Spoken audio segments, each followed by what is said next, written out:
Imagine the age of your mother is less than you. How will it feel to you? Is it possible? No. According to science, it's possible. Hello everyone, Assalamu alaikum. How are you all? I hope that you are doing great. By the grace of Almighty Allah, I'm thrilled to bits. Thank you so much for giving me the opportunity to say something before you. Today, I'd like to say something about the theory of relativity. First of all, we have to know that what is theory of relativity?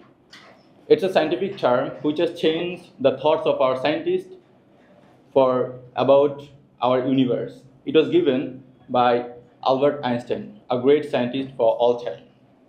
There are basically two terms of this theory. First one is called special relativity and second one is called general relativity. For the limitation of time, today I would like to discuss about special relativity. In special relativity, Einstein said that time and space are not same for everyone in every situation.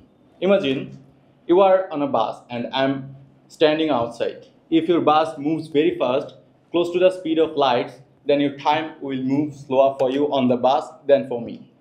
This is called time dilation.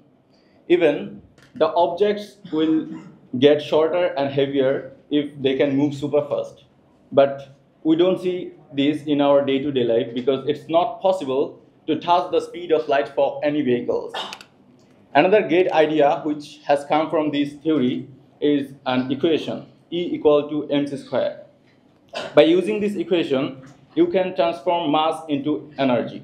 With this equation, scientists make nuclear bombs as well as nuclear weapons. In fact, this is the theory which has changed the way to understand our universe. It helps us to know about black holes as well as time travel.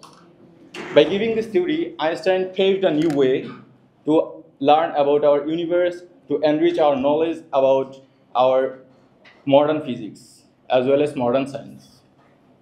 So that's all about theory of relativity for now. Thank you so much for listening to me patiently.